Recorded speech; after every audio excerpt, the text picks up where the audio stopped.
Assalamualaikum kepada semua penonton rancangan Nukilan Misteri.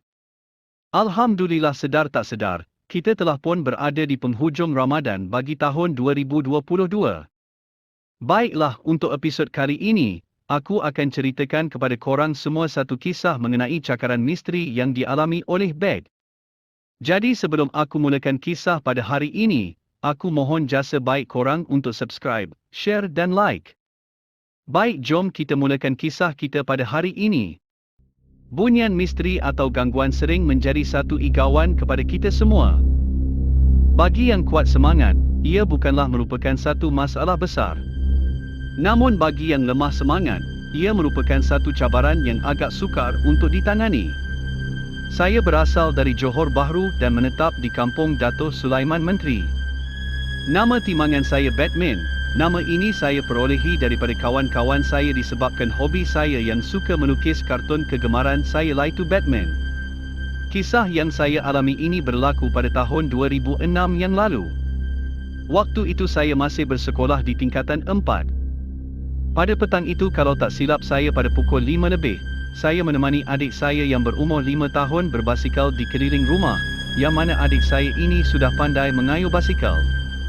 Untuk pengetahuan penonton Nukilan Misteri, saya duduk di rumah kampung.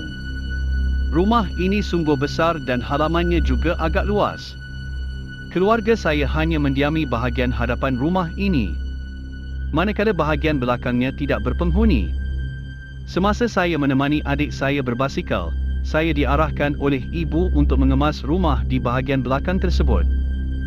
Kebetulan memang saya membawa kunci bagi rumah itu. Sewaktu adik saya sedang leka bermain, saya pun mengambil kunci dan terus membuka pintu rumah tersebut. Keadaan di dalam rumah itu agak kotor dan berhabuk. Niat untuk membersihkan rumah itu terbantut apabila saya tiba-tiba rasa sangat mengantuk.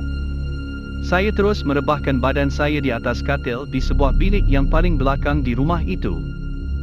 Entah macam mana saya pun terlelap, dan bila saya tersedar, hari sudah pun malam.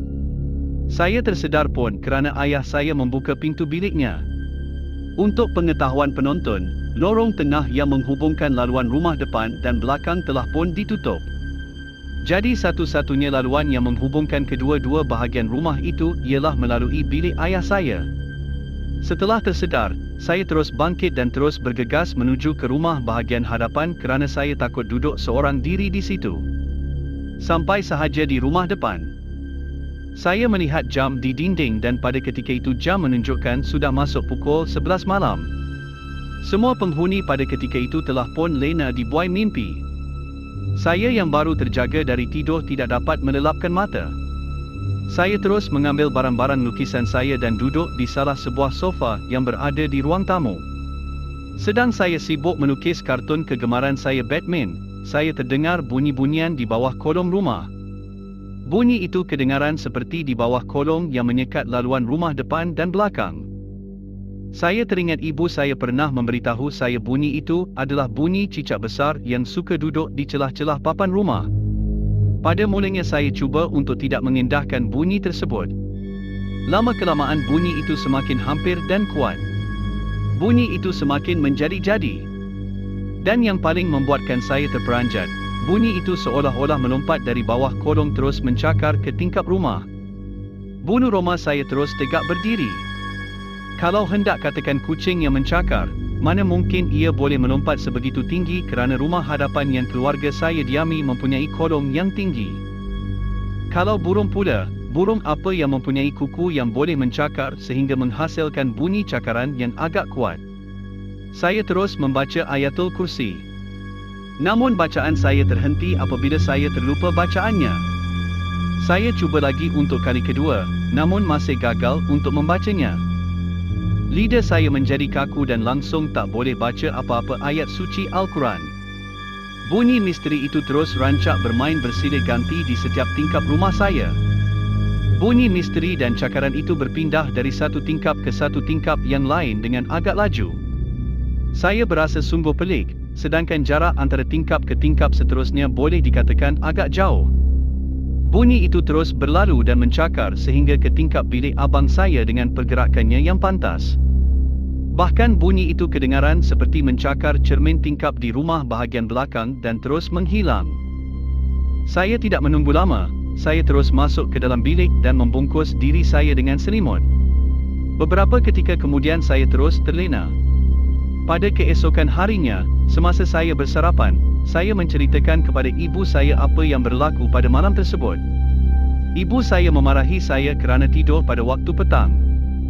Ditambah pula tempat yang saya tidur itu kosong, kotor dan tidak berpenghuni. Katanya rumah kosong yang lama tidak digunakan, akan ada makhluk lain menumpang. Mungkin makhluk itulah yang mengacau saya pada malam tadi. Kemungkinan dia marah pada saya kerana mengganggu tempat tinggalnya.